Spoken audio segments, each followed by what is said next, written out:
God bless you guys. This is Sean here from Face Brings Change. I just want to come on here and share some stuff with you. You know, I just woke up. The angels of God. They're awesome. Like you set yourself apart for the Lord. And I'm not saying I've done everything perfectly. In my past and everything, but I'm walking the right direction right now. In life. But you set yourself apart for God, and He's gonna really show up. And you know, I I saw a lot of angels of God, and they were kind of like throwing a party, and they do a lot of different stuff. I don't know how they actually set up everything, but they somehow um, dreams are like telepathic, and they can come into your mind, and they can I don't know, they set up different environments. It's like they can construct with their mind, I guess, buildings or different places for you to function in, and they'll go in those places, they'll teach you things, they'll tell you stuff, there will be parties, they'll give you food, I mean, like, all kinds of stuff, and it's really just awesome spending time with them and everything. They're just like us, guys, except there's no sin. They take, human forms a lot of times and to show stuff, but of course you can look at them if you have the right eyes, you can tell that they've never sinned, obviously. There's a kind of unblemished look about their face, no matter what body they're functioning in. Just something in their eyes, I guess, that's innocent. You can tell they haven't tasted of that fruit. But, yeah, guys, I wanted to talk to you about the two exoduses that, there's a true one of the Lord, and there's a satanic one. And speaking on the fake one, the satanic one. A perfect example in Hollywood, guys, is this Matrix movie, and where people, in order to get out of this system of control, they call it the Matrix system of control. Feel like you're controlled, you're not free, you're a slave. To get out of it is to take a pill. In this kind of drug kind of rave scenario. In the 60s, they would do that. They had a awakening, as they thought, where they would just trip on acid and different things, and they thought they were really going somewhere spiritual. And people have they play with sorcery, and they think they've gone, you know certain they're basically seeing and contacting the spirit world when they do that a lot of times. And there's this Eastern mysticism and these mystery religions they're tapping into and different things. And the person, no doubt, that the Wachowski brothers were reading those kind of books, and they talked about that, even those kind of books and philosophies, and they mixed Christianity and all kinds of things. But basically taking you on a journey of a false journey of enlightenment.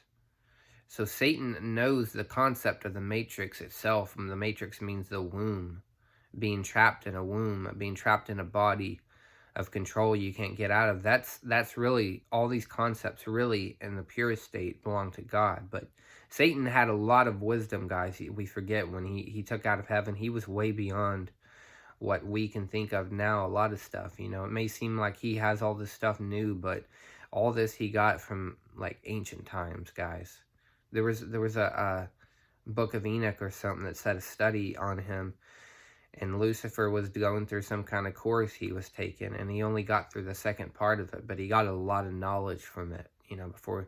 And it said, I believe it was in the book of Enoch or Jubilees, but it basically said, and I believe it because before Adam and Eve sinned, time was not like it is right now, guys. They didn't measure things in trivial things such as a physical day, but a physical day was like 1,000 years. 1,000 years like a day. That's what the Bible tells us. So in that book, it tells us that there was a period for each day, of about like, it seems to suggest that there was a period when God created that, I believe it was either Enoch or Jubilees, that it was about 1,000 days, or 1,000, let me see, 1,000 years for one single day consisted. Because we have to remember, we can't look at the events prior to Genesis, when the fall happened, the same way we do before the fall happened. Before the fall, time was instituted, and that's where you have a physical day.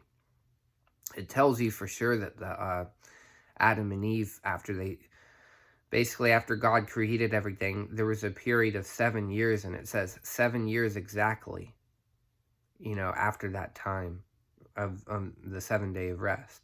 And so it says other things in there. It seems to hint that when God was creating everything for those 6 days, like we call them, may have very well been 6,000 years.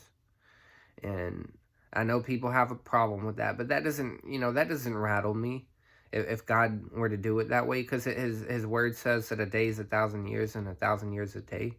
I don't doubt he could have created it in 6 literal days, but looking, when they talk to people in heaven and they ask them, what time is it or whatever, and the angel would look at him funny and said, we don't measure things in such trivial things as basically like you guys do. I mean, our time is measured in ages, where the glory of God rolls on. And so it was that concept, and they would bring the understanding in other heaven testimonies that a day with God in heaven is literally 1,000 years. You spend 1,000 years up there, and that's counted as one day.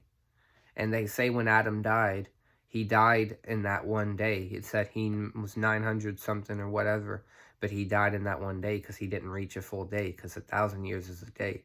So you can see how time is different. And even when you have sabbatical years, I don't want to get into too much of this, but things are measured different, the 7 weeks and all that. But so we have a Western mindset to take a lot of things literally, that the Eastern mindset of Jewish tradition. That's where this stuff started. I'm not talking about the mystery religions and all that. I'm just talking about the Jews and everything. But I wanted to talk about this fake Exodus, guys, because Satan is basically offering a way out, and ultimately, God was showing me in these visions this way out. He's teaching through the TV, guys. He's brought people into an exodus into the TV, spiritually speaking. And so in these visions, I would see we need to pull people out of the TV, pull people out of it's a abstract way of saying we need to get people out of this knowledge that they're learning about, because they're not, guys. We take it for granted, and we say movies are just nothing, guys. No, they're not. I mean, Satan has programmed whole generations through the television. We brought the television, guys. There was a lot you could teach through. We taught the Greek philosophy, the Greek gods. We taught people the knowledge of good and evil. We did it through the TV, through the internet, through these means. It's very powerful, guys, and we underestimate that too much. And I was seeing some codes on the gematria, because every word adds up to like you can tap in a number basically, and there's a series of words that add up to that number. Like the letter A is 1, B is 2, C is 3, all that. So any word you type can add up to numbers, or numbers can add up to words. And one particular number I was at, I just happened to be looking, and it said, God will write movie scripts, and then see if the monkeys will wake up. And they're just kind of mocking what God is doing right now through this Elijah movement. Because I know there are demons, guys. There are demons that watch these channels. Not just me, but other people. Hear what the kind of things we say. But God was basically saying, I'm using their method. They wrote these movie scripts and these fiction scripts to try to put people asleep, and they did it really well. I'm just playing them at their own stupid game, is what God is saying. And, in heaven they have theater, they have all kinds of stuff like we do. I mean, think about the parables, guys. In heaven, when you read a book, you don't just read it. You can actually see the pictures holographic. And they said when they got up there, people had gone to heaven, they said we could read the Bible, we could open it, we could see stories of David on the page and other people, and they were holographic. So when you read a book, it's like watching a movie. And the parables that Jesus made, they're not literal. Like they are of literal things, like the unprofitable servants cast into outer darkness, but he tells parables of things. And so they're sort of a little bit fictionized version of the truth, you know.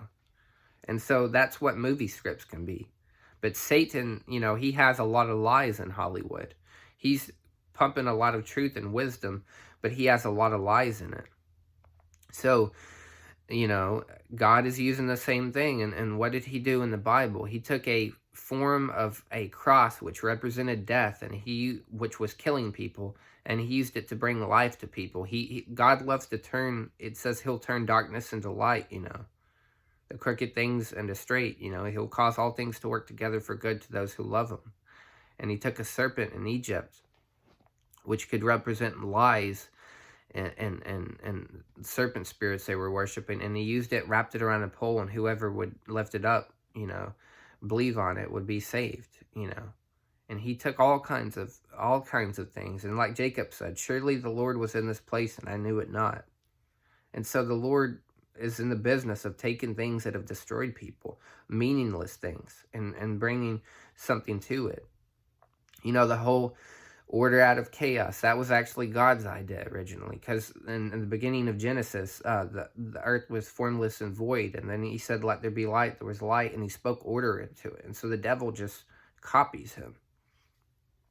And so that vision, part of that vision I saw when pulling this people out of that well, when I talked about that Silver Surfer briefly, you know, I talked about Evie representing a type of Eve, you know, in the garden. I saw her from V for Vendetta, and he just showed this modern day Eve, or this modern day people, because the woman represents a people. And she took the red pill, you know, in the form of a cross, open arms, like surrendering to this false awakening. And it was really this bad death, and it nailed her to that cross, you know. And there's also sexual connotations to that. The Satan basically violated the body, you know. And in that movie you watch, V for Vendetta, she wants to try to be a, basically, I'm trying to think, she wanted to be a prostitute because she couldn't feed herself, basically, or she was going to. And then supposedly V saved her, and a false hero, you know. And vengeance is what he represented. A burned up man, vengeance. And that's, you know, Satan is burned up. He's going to the lake of fire and wants to take people down with him. But I saw that whole, you know, the metallic thing, you know, it turned into, when she got shot on the cross I was talking about, and the 4 points on her 2 hands, 2 feet, you know, it melted down to metal, and it turned into a nail after she got shot. But then I saw it melting down, and her waking up, and that covering her like silver, and when it reached her head, because we were told that the husband is a head, it was like for Yeshua, basically turned into Silver Surfer, and he was basically saying he's taking over this body of Eve now. And I was thinking of Adam and Eve, which is interesting because his body shot up with an atomic rays of light, you know, and he just blasted that whole Agent Smith, that which was also for V, you know, because the guy that played V for Vendetta played Agent Smith, and he was facing Evie Heyman, you know, like from V for Vendetta on that cross. But he just shot at him, and then he flies straight up in the sky, because they're in this false world, this false exodus that they took the people out of, that they thought they were in a real wilderness, but they were just like, they brought the world into a wilderness spiritually, guys, through this false awakening movement, through this enlightenment. And it comes through the crap they're teaching through the TV, guys. And so I just basically saw him going out of this well, like of Samaria, and through the TV, he was going straight up, flying straight up through this well. And then at the top in the sky was a TV, and he went out, and it went into the living room, and it just like, he was also riding the wave of water, like, you know, like, cause on a surfboard. And then it turned into, I think it turned into ice or something, but he just flew out of there. It broke through the TV and got that body out that was trapped in that false virtual world, you know, like virtual sins, and people doing pornography and whatever it is, you know, virtual sins that try to get people. It looks real, and these thrills, they make things that are sin look real and look fun, and when they're not fun at all. And so he pulled that body out of that. And so I come to find out, and he was relating the movie The Ring also. It kind of reminded me of that well, like the TV was the well, and coming out of that well, you know. And so I found out in the Ring movie, she was buried under that well, under a TV studio, in the original version of The Ring, you know. So a lot of these things he was showing me, I looked up later the movies and I found out. And he said that she was more than just killed by her mother, she was raped. And I looked it up, and sure enough, the girl Samaria in the original, she was raped, and her father was a sea demon, and he was telling me she's this daughter, kind of spirit of this people that is, you know, becoming spiritual children of that beast, you know, like we see in Revelation. And so it fit everything he was showing me. And her name is Samaria, and the woman at the well, Samaria, we drink of that water, we die, Jesus tells us. And she's cast into that well, and what is she doing in the movie The Ring? She's watching TV, basically. That's what messed up her mind with that Eastern and mystery religion. It got the devil in her head, you know. There's a song back that goes on The Matrix from Marilyn Manson at the end of the movie that's saying, God is in the TV, you know. So the devil, it's the devil.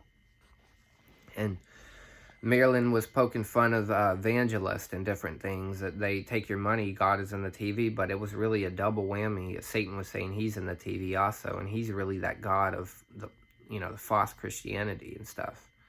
And so this is what people have been following, that well of Samaria, like in the Ring movie, where they show her coming out of that well and out of the TV. It's one and the same. It's that well of Samaria digitally. That if you drink of that water, you're going to die, guys. It's poisonous. It has bad doctrines in the TV they teach. And I'm not saying there aren't Bible movies you can watch, but I'm speaking about the negative side of it. That they've brought people into this stuff. And so God is using the same kind of things to pull them out of that also, you know. He's taken, you know, the cross, so to speak, that brought death and bringing life. He's taken that well that killed people and using it to bring life. But I know a lot of times, a lot of people are so smart and toward the things of Satan, and they go after it, and a lot of them come in here and they pretend and they say, well, what does this have to do with Christ? What does this have to do with Christ? What does this have to do with Jesus? They pretend as if they only want the Word of God, but you see them out there, you go just follow them in their life, you know, they're all about those things. They follow after the things of the world all the time, and then complain why God is using those same things to teach them how to get out of it, you know. It's because he engages people where they are, and he knows the world is deep in this stuff. He knows his people have been steeped in this stuff, and so he's going to teach them. He likes to teach them right in that place. And it talked about Jesus. He must needs go through Samaria. He must needs go through Samaria. And there was this idea that to go out of this world in this Exodus, you had to go through Samaria. You had to go through that. You had to go through a journey of seeing all the things, what caused you to go into the darkness in the first place. You could see that's what caused it. So when God pulled you out of it, you wouldn't return to it. So there's a certain schooling a child of God has to go through before they can be given, you know, they can be given power of the Lord to do those miracles and that kind of stuff we've been talking about, like a revival coming in the end of days and things, and pouring out plagues on the earth, and the things that the two witnesses are doing and all that stuff. And people need to be given wisdom first before they can do that. And he said the reason why he shut it down and he stopped all that is because Satan got into the church. He flooded it, and he flooded it with his filth and false doctrine, and he brought in majorly through the TV a lot of things, guys. And I saw this vision of these little box TV sets, and they were like wine. They were like gift wrapped, like for Christmas. They were like gifts, but they were like wine, you know, like people would drink from the TV. And the angel showed me this. I saw them all carrying that, but they look like people. You can just tell, you know, they've taught me that whenever you see a bunch of people in your dream and this stuff, you're not just, God isn't just giving you a frivolous thing. I mean, those are live angels. Those are live people talking to you. You're not just talking to yourself or something. Those are live. That's the way God does it. He doesn't just give you, like, I'm going to give this person a dream, and I'm just sort of messing with his mind, and he's seeing these people. No, he has angels that can act. They act out everything. So, and so he wants to teach you guys a lot of stuff, but there's a false exodus, guys, so be aware of that. They're trying to tell you the way out is the way into the TV. We got to get into this digital age, and so people are trying to get out of whatever they see as bondage, slave mentality, by getting into this technology and stuff, and going out, and everybody's got to have the latest iPhone and all that, and it's basically, you know, Satan has a lot of these doctrines, and he can get you when he has you looking at the things of the world. But you can also use these technologies, like I said, to watch, you know, holy movies and certain things, you know. But, you know, just be aware of that. In the Lord's Exodus, he's going to take people in a journey, you know, out of we're going to go through a wilderness experience about 3.5 years on the earth, and he's going to do teaching. And I told some people of you on here, some of you are new, that January 28, 2021, God told me I was his third Elijah, and it's just a job, you know. I had dramatic things that happened to me. Got cast into the well of Jonah, you know, the belly of the well of Jonah in 2 different visions, 7 days apart. May 25th, 2020, and May 18th, 2021, and I counted that was 7 days apart, you know, between 25th and 18. But, and he told me in Revelation 9, that's the sign of Jonah and the sign of the Son of Man, that fire is going to come down. They're going to see that fire coming. They're going to mourn as if for an only son, basically. It's going to hit the earth, break it open. Smoke is going to come up, darken the sun for 3 days. They're going to be in pitch black darkness if they're in sin. And if they're not in sin, God's going to give them angelic or supernatural light for 3 days. They're not going to have to light candles. But the whole world will be in complete darkness for 3 days. And it's so dark you can't see your hand in front of your face. You can't go to the bathroom. It won't matter if you light candles or not. It's not going to do anything. So don't be, if people tell you out there, light candles or anything, God did not tell me anything. One thing I will say, don't go outside. Of course you don't go outside if the darkness is out there. You stay put. But God didn't tell me anything about, there's nothing about covering up windows. You can see in the Old Testament, in the book of Jasher, when it says there was 3 days of darkness in Egypt, it said, you know, they couldn't see their hand in front of their face. It said the children of Israel had light. It didn't have anything, God telling them to light candles or cover their windows or anything like that. No. God has supernatural light, guys. This kind of darkness, if you hold up to a candle to it, it's not going to do anything. It'll suck up the darkness. It won't work, guys. The only light that's going to protect you is the light of Yeshua, the light of obedience to his word and being out of sin. That's the only thing. That light, like God showed one person once, they had to look straight up at the ceiling to see a light that was turned on. Everything was black in the room when that darkness came. It literally sucked it up. That's how dark it is. And that's like how the flames of hell, they said we had to look, Bill Wise, when he was in hell, he said I had to look straight at the flames to see it. I even turned my head a corner of an inch. It's complete darkness. So light does not travel in that kind of darkness. It's thick. It does not travel the way it does here. And so your holiness is the only thing that's going to protect you. Do I advise looking into the darkness? No, I don't, because it can look scary. But God didn't say anything about covering windows, you know. I'm not going to go through that unless God tells me. I'm not going to go through any of that.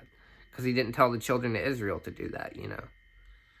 But it did say the children of Israel that didn't believe the Lord's word in the book of Jasher and everything. It said that they didn't believe it. They didn't follow him, do what it said. They were in outer darkness. And that's, you know, that's in the book of Jasher also. And, you know, so he'll protect his people, guys. But he told me this stuff. And, yeah, he told me this stuff. And so he told me, instructed me, charged me of him to write books to read for 3.5 years to people, to teach them. And he told me, through this movement and through this darkness and this plague, I'm going to lift up my hand and he's going to send that star down when it's time. He's going to bring the people out of sin, because when they go into that darkness, a lot of the people in the false doctrines in Christianity, you could just sin or do whatever, they're going to repent quickly, and a lot of people are going to be saved. And so they need to be taught, they need to be reschooled. He's going to tear the church, this worldly church that's built on sand. He said he's going to tear it down. Remember it said, destroy this temple and I'll rebuild it in 3 days. He's going to tear it down in the outer darkness in 3 days, and after 3 days, he's going to rebuild it. And 3.5 years after that will be as 3 days also, when he's going to spend the time rebuilding it. In 3 days, he'll raise it up. And then at that time, there will come a time when we're going to have to leave our houses and hide. There will be a literal exodus and something like that. And then within the week, he'll come for his people. And I know that the people that are caught and killed, it'll be a period of 3 days, and then they'll be raised up, and we'll all be raised up, if we're ready at that time. And so he has a pattern that he showed me, and I didn't know anything about this until he showed me. It wasn't anything. I didn't try to make myself Elijah. I didn't try to say I'm going to do this, I'm going to be this person, all this stuff. I mean, there's this guy coming to me saying he was looking for Elijah and all this stuff, and right about the time God had showed me certain things, he revealed things in pieces. He wanted me to write these books. He didn't reveal I was Elijah at that time. And the guy was writing this, and I said, have you considered, brother, you can be Elijah? Anybody can be Elijah. That's the point of it, The point of it is you get up and you do something. Don't you wait for somebody else to do it. And I said, you can be that. And then it seemed to bless him, but then, but he kept telling me, I'm just a big fat sinner. I'm a big fat sinner. But then he was acting like, later on he was Elijah on the channel. And I had no problem with that, because I told him anybody can be that. That's the point of that. You be the superhero. You go save people. You go lead people to Jesus, Because I had a heart of evangelism to see people saved, But he kept saying, I'm a big fat sinner. And that's not the confession of Elijah. Elijah would say, if Beelzebub is Lord, serve him. If God is Lord, serve him, So he wasn't in mind of saying, we can just do whatever. And so I said, man, he could be this person, God. He could be that person. He could be that Elijah if he would just have a better confession. And then I heard the Holy Spirit clearly say to me one day, Sean, if you considered what you're doing, look what you're doing, Sean. Why don't you be this? And I was like, really? And I just thought of it, and, I'd always told people, you be the person that does this, Always told people, and I couldn't get people convinced. They didn't really seem like they wanted to win the loss when I would talk to tons of Christians and fire up, and they say, we can't just, it's not about us and all this stuff, and it's just, they didn't seem to really care to want people saved, And after he told me that stuff, he started to remind me of certain things. There's this video that says Elijah's